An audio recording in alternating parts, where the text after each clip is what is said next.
를 맺음으로 말미암아 더 군사적으로, 정치적으로, 경제적으로 더 부강해짐으로 말미암아서 주변 나라들과 의 어떤 그 관계성 속에서 좀 더 이런 그 강한 면모를 나타내 보일 수 있었을지 몰라도, 그로 말미암는 미래의 이 부작용이라는 측면에서 봤을 때는 너무나 엄청난 손해를, 불이익을 감수할 수밖에 없는 그런 결과를 초래했다는 거예요.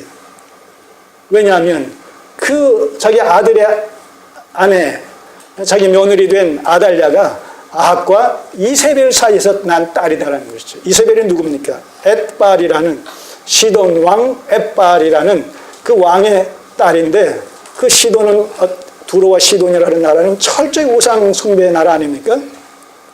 바알 신앙, 아세라 신앙을 섬기는 우상 숭배의 괴수들이라고 해도 과언이 아니었단 말입니다. 이 사이에서 난 딸 아달랴를 이 여호람의 아들의 아내로 이렇게 삼는 정략적 결혼을 시킴으로 말미암아서 그 아달랴의 우상 숭배적 악 영향이 자기 아들 여호람은 자기 남편 여호람은 물론이려니와 그들의 아들 아하시아에게까지 영향을 끼쳤다는 것이죠.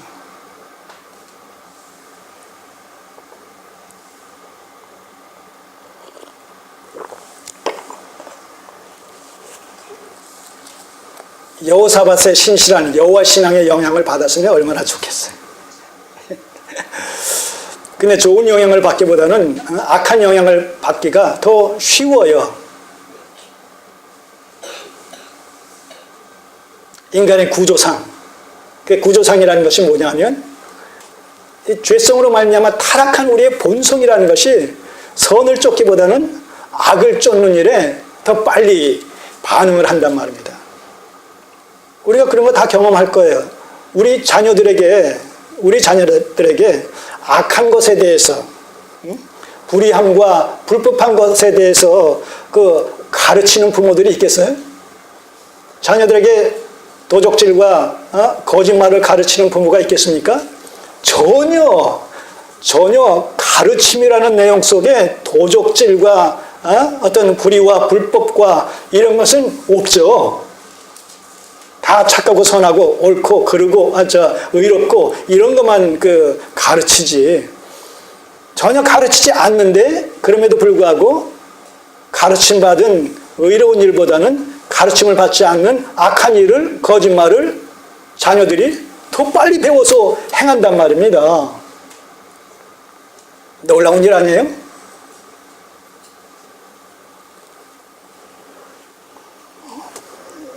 마찬가지 이 시대에도 그대로 적용이 되어지는 것이죠. 여호사밧의 하나님을 향한 순전한, 정직했다라고 이렇게 평가를 받는 그런 여호사밧의 그런 순수한 신앙을 전수받지 못하고 가르침받지 못하고 아달랴의 악한 우상 숭배적인 영향력을 받음으로 말미암아 여호사밧의 아들 여호람도, 여호람의 아들 아하시아도 아합의 길로 갔다는 거예요. 이 아합 왕 시대, 북이스라엘 아합 왕 시대에는요, 얼마나 바알 숭배가 팽배되고 만연되어지고 표면화되어졌으면 공식적인 여호와의 예배는 사라졌다, 이렇게까지 평가를 하고 있어요. 아합 왕 시대에, 북이스라엘의 아합 왕 시대에는 공식적으로는 여호와의 예배라는 것 자체가 사라졌다는 것이죠. 왜냐하면 여호와의 선지자를 다 죽였으니까. 공공연하게 활동하는 여호와의 선지자는 다 죽임을 당했다는 것이죠. 그러니까 바알 선지자, 아세라 선지자가 400여 명 이상씩 이런 그 많은 숫자들이 그 성전에서 어용 선지자들로 그렇게 활동을 하고 있을 정도였다는 거죠. 엘리야와 그 바알 선지자들과 갈멜산에서 일대 영적인 이런 하나의 그 전투를 벌이는 이런 모습을 우리가 성경을 통해서 알고 있지 않습니까? 그럴 정도로 오히려 여호와의 신앙은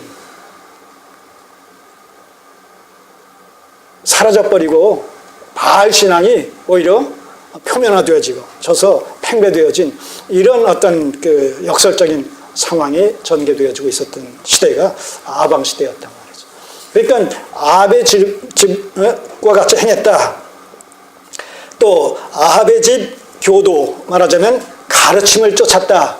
이것은 가장 패역한, 가장 적극적으로 하나님을 대적하는 그런 그 악행의 하나의 본이었다. 이렇게 우리가 설명할 수가 있겠습니다. 바로 이 아하시아가 아합이 여호람의 뒤를 이어서 이렇게 되어질 수밖에 없었던 것은 바로 그 모친이 꾀어서 악을 행하게 하였습니다. 근데 그 모친이 누구예요? 아달랴라는 것이죠. 그러니 그 영향력이 얼마나 컸었던지를 우리가 볼 수가 있죠. 오늘 한국의 기독교를 정말 엄밀한 의미에서 성경이 말하는 기독교로 볼 수 있느냐라고 했을 때 참 안타깝게도 쉽게 우리가 수긍하기가 어려운 것이죠. 목적적 신앙이어야 되는데 이것이 방편적 신앙이 돼버리고,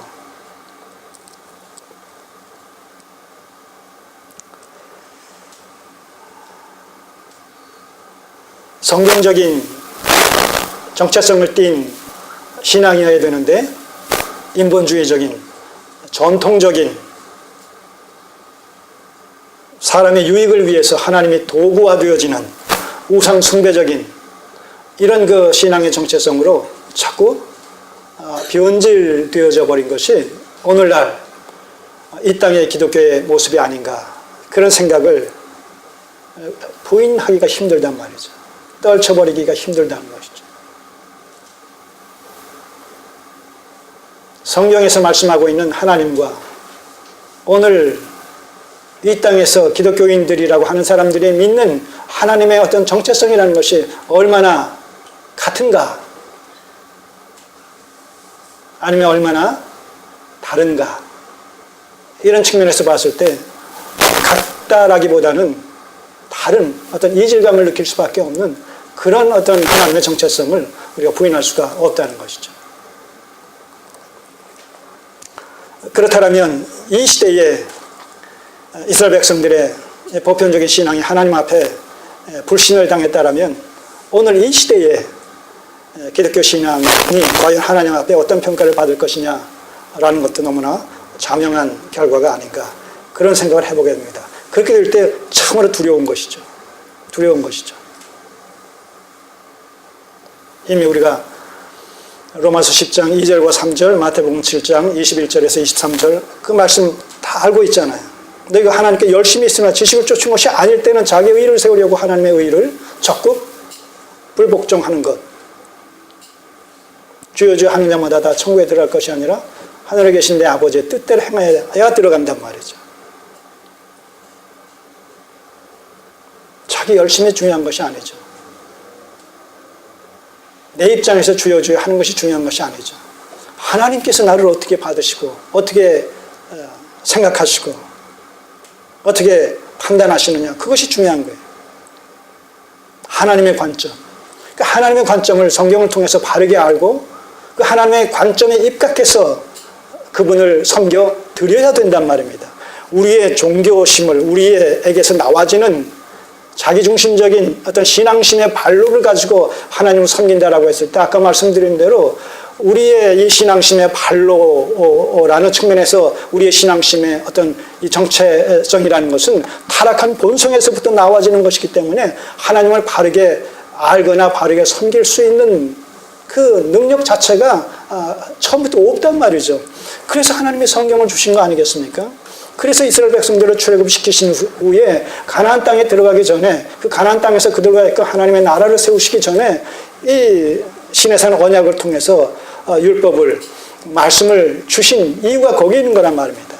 그들이 신앙하는 그 신앙의 내용과 이제 너희가 나를 신앙하는 신앙의 내용이 같아서는 안 된다는 것이죠. 왜? 타락한 본성에서부터 나와지는 것이기 때문에 뭔가 지침을 주시지 않으면 이게 왜곡될 수밖에 없다는 것을 아시기 때문에 십계명이라는 것을 계명을 주셔서 율법을 주셔서 하나님께서 원하시는 뜻이 어디 있는지 하나님을 어떻게 섬겨야 되는지 그 모든 하나님을 섬기는 도리에 대해서 율법을 통해서 일일이 명시적으로 하나의 성문법처럼 그렇게 주셨단 말이죠.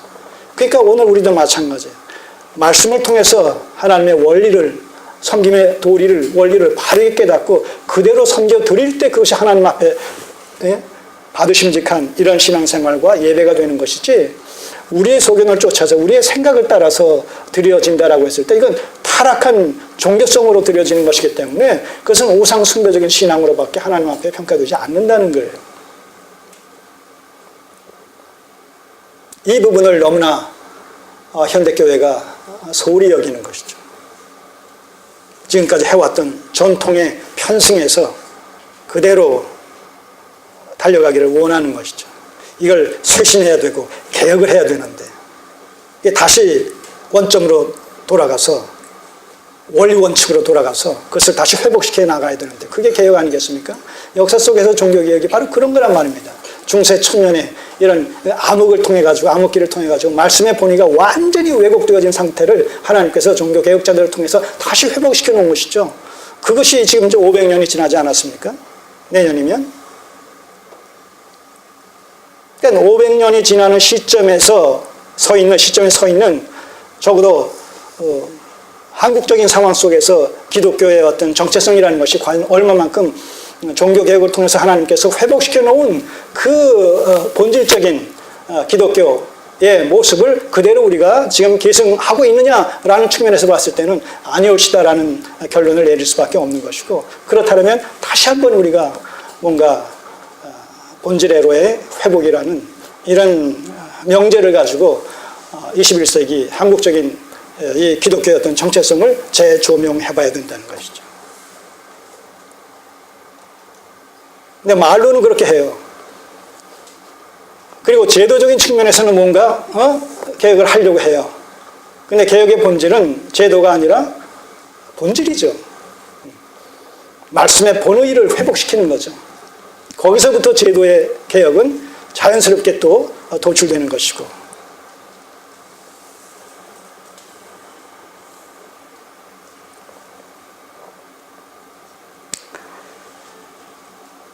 그래서 이 4절을 보시면 그 부친이 죽은 후에 저가 아하시아가 패망케 하는 아합의 집 교도를 쫓아 여호와 보시기에 아합의 집같이 악을 행하였더라. 그러니까 아비가 죽고 나니까 여호람이 죽고 나니까 더더욱 적극적으로